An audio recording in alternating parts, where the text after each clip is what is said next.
I'd like to tell you a little bit of a story to get started. So in 2003, the New York Times interviewed Steve Jobs about the success of the iPod. And this was my favorite part of what he said. He said that design is not just what it looks like and feels like, design is how it works. Now, since you're watching this webinar, I'm going to bet you probably don't consider yourself a designer. But if you're responsible for deciding how your organization's internal developer platform should work, I want to convince you that you are actually doing design. So in this session, we're going to cover some UX principles to create an internal developer platform that your developers actually love using. By the way, like John said, my name is Kirsten. I'm a lead product designer at Octopus, and I mostly work on features for Kubernetes in my day job. So how do you avoid getting into a situation like this, where you've spent months building an internal developer platform, but your developers are not adopting it as fast as you thought they would, and the ones who are using it are actually running into a lot of frustrating issues that are slowing them down? You're probably not getting the glowing reviews that you expected for all this hard work that you put in. So why is it so hard to design a good internal developer platform? I think the answer lies in the definition, and I really like this one from internaldeveloperplatform.org. So I promise this is the only time I'll read off the slides, but it's a bit of a long one. So an internal developer platform is built by a platform team to build golden paths and enable developer self-service. It consists of many different tech and tools glued together, I think that's your first clue, in a way that lowers cognitive load on developers without abstracting away context, that's the second clue, and underlying technologies. And then depending on the maturity of your IDP, it provides several interfaces and access points. That's the third clue. So figuring out how to glue together different tools while lowering cognitive load and not abstracting away context is a really tough UX challenge. So my goal with this presentation is to give you a few practical UX tools that you can use and combine to improve your developer experience. And I want you to leave this session with a really clear direction for what to do next. So let's get into it. So are you guilty of designing things in a way that makes sense to you, but not to your users? So I want to introduce you to the false consensus effect. This is a cognitive bias where you overestimate the extent to which your habits and your preferences are normal and typical of other people. So one of the most important realizations you can have as a designer is that you are not your user. And your solution may actually be more of a reflection of your own preferences than your actual user needs. So if you don't get insights from your users, it really is a guessing game regarding how you can improve your IDP. And we've actually run into a similar challenge at Octopus. So a lot of the engineers I work with on features for Kubernetes, they are, building new features, working with Kubernetes all the time, but their day-to-day looks completely different to someone who works on a platform team who runs, Kubernetes clusters in production across multiple regions for, dozens of software teams. Their needs are not the same. So how do we overcome this cognitive bias? I think the key is that you want to start doing some lightweight user research. So I know you're already very busy, and this is something that you have to do on top of everything else that you're already doing. So I try to make this recommendation as simple to follow as possible. So what you want to do is called a think aloud test or a think aloud study. So in this, it typically takes around 30 minutes to an hour, and you would ask your users to do a typical task with your IDP. So your job is then to remind them that you're testing the platform, you're not testing them. You want to remember to press record. You want to ask them to share their thoughts out loud as they go through the task. Stay quiet and let them talk. So there are lots of fancy tools on the market that UX researchers use to do stuff like this, but any video conferencing platform with recording and transcription will do just fine. So after you've recorded those sessions, you want to go back and analyze them for any issues or friction that your users encountered. And then you want to create a backlog of improvement ideas based on this research. You can also note down how frequently certain issues pop up and how severely they affect the user experience. So I would recommend starting off with one session a week and then develop this habit of getting regular user feedback. So once you start implementing this user research habit and you start doing these talk aloud studies, you're going to gain a lot of confidence that the effort you're putting into your IDP is actually going to improve your developer experience. You'll be a lot less prone to stakeholder interference where your boss comes in and tells you what they think you should do, because you already know what to do because you have the data from your users to back that up. Your users will also feel like you're listening to them, and you might even uncover some really unexpected issues that were degrading their experience.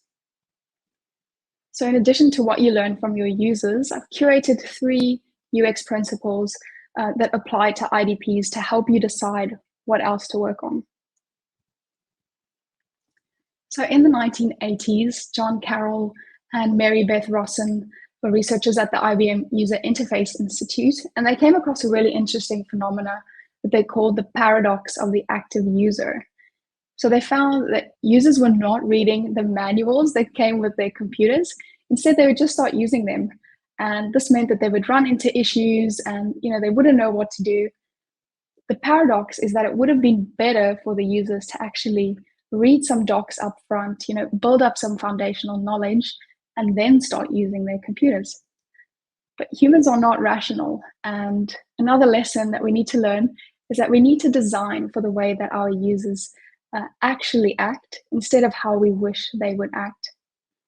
So in the case of your IDP, this means it's unlikely that they're going to read a bunch of documentation up front.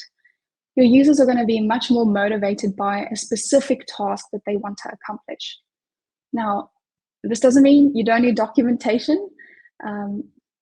It means that your developers are probably just going to reach for it once they get themselves into a sticky situation. So let's go over some of the ways that we can make their first experience using your IDP smoother, knowing that the docs are likely not going to be their first port of call. So the first thing you want to do is to understand what the onboarding experience is actually like for your users. So you can watch them through those talk aloud studies, interview them, send them surveys, and start to piece together all that data on a user journey map. Now, a user journey map typically covers the end-to-end user experience from start to finish, but I would recommend just getting started with the onboarding part. Now, the first step is to break the onboarding process into distinct phases. So you can see the columns we have here are discover the platform, get access, your first project, integrations, and then an intermediate project. So once you have those phases mapped out, you want to fill in the actions that your users take in each phase. Then in thoughts and emotions, you want to put down what your users are feeling. Are they frustrated? Are they confused? And this is data that you'll be able to get from your Think Aloud studies and your user interviews. So then you want to identify all the touch points that your users come into contact with during a phase. And this is particularly important for an IDP because it can be spread across so many different interfaces. And it's important to also think about some non-obvious ones. So think about things like your SecOps team, Slack channel, where users might need to request access to new tools. Add that in on your user journey map. So once you've completed the map up to this point, you will start to find friction in some of the phases, and especially where you have to switch between touch points. So you can note down those sort of points of friction in opportunities. Now, as you learn more from your users and you improve your onboarding experience, you can keep updating this user journey map, and eventually you can expand it to the full experience over time. So this is meant to be a living document, and it should act as a guidepost for what your users do and how they feel as they use your IDP. Now, the next UX principle is specifically focused on reducing that cognitive load for users during their onboarding experience. So this is called progressive disclosure, and it means that you're revealing information to your users as they need it, rather than just overwhelming them with all the choices and information at once. So for example, if you have a service catalog, you can create a recommended section to help guide users to the most commonly used services in your platform. And this will help them adopt features that will give them immediate value. And it also helps to make that onboarding process a lot less daunting. So here's an example of what a team at Octopus recently did for selecting steps in your deployment process. So we added a featured section, which is specifically aimed at helping new users make the choice of which steps to add to their deployment process. So my next tip for improving the onboarding experience is to provide contextual help. So this is where you give your users relevant information within the specific context of the task that they're completing. So the simplest version of this is something like the Humble tooltip. Now, I know IDPs are often made up of like commercial tools, open source tools, and some custom built pieces. And it's unlikely you're going to be building the whole thing from scratch and have control over all the interfaces. So it's really important that you evaluate your open source and commercial tools for how good their contextual help is. For example, does the UI of your CD tool, like Octopus, provide contextual help where your users need some, extra information to feel confident about a selection? You could also look at whether a tool you're using has a help flag for the CLI, and does that actually help users discover new commands and provide them with help for a specific command if they get stuck without leaving the interface. So if you're creating a portal with a custom or an open source UI as part of your IDP, you could use a tool like App Queues to add an onboarding checklist basically over the top of the interface, and that can guide your users through the sequential steps they need to take. That's also a form of contextual help. And if we're looking at something like an IDE, I think a really great example of contextual help is something like GitHub Copilot. So this is the most sophisticated form of contextual help that users currently have access to, because it leverages AI to proactively provide suggestions for the task the user's working on. Now, the next UX principle comes from a legend in the field. His name is Jared Spool, and he says that errors are a great proxy for frustration. And I tend to agree. And I think there are three parts to solving the error problem. So the first one is to prevent the most commonly occurring errors. So if you use any logging solutions, or if the tools that make up your platform have built-in logs, it's a really useful exercise to count the error messages that occur the most often. Another way that you can get this data is to mine support tickets from your developers and then see which errors you get pinged about the most frequently. So you could even interview your users if there are strange errors coming up and you want to find out where they're going wrong. So once you have a list of errors that you want to and that you're able to address, you can think about different ways to prevent that scenario for the user. So let's say an error is caused by an incorrect user input. Can you give them better validation to prevent that from happening? Can you give them templates or snippets that already have the correct information in them? And again, can you give them contextual help to help guide them through complex choices in a user interface? Now, the second part to the error problem is improving the experience when your users do encounter errors. So showing an unhelpful error message like this is a guaranteed way to add to your users' frustration. So for the parts of the platform where you have control over error messages, I really want to encourage you that improving them is a good use of your time, and you don't have to rewrite them all at once. You can take a really pragmatic approach. So for those top errors that you listed and that you have control over, you can create a scoring rubric to evaluate how good your current error messages are. So there are lots of sophisticated scoring models and error guidelines, but I've really tried to distill it down to the key things that you need to do to get started. So with this rubric, you want to answer yes to each of these 5 questions. So are you telling the user what happened? Do they know why it happened? Will they understand what they need to do next? Is this language that they're familiar with? So will they understand the words being used? And is the tone positive and supportive? So you can create a rubric like this for those error messages that occur a lot that you have control over. And then you can evaluate those errors and rewrite them based on these guidelines. So let's look at a better example that takes those 5 points into account. So this is telling you what happened. It's saying that you need additional permissions. It's telling the user why it happened. It says they're trying to integrate with external APIs. They know what to do because it's telling them to complete a form, and there's a link and a call to action button that directs them there. The language doesn't have any obscure terms that the average application developer has never heard of. And the error doesn't blame the user. So this is really important. It focuses on the problem instead of what the user did wrong. So the final part to reducing frustration because of errors is to create really great documentation to help your users with troubleshooting. So we covered the paradox of the active user, but this does not mean that your developers don't need documentation. So they're just more likely to reach for it when they get themselves into a tricky situation and they don't know what to do next. So some people say your UX should be so good that your users don't need any documentation, but I've worked on really technical, complex platforms for the past 7 years.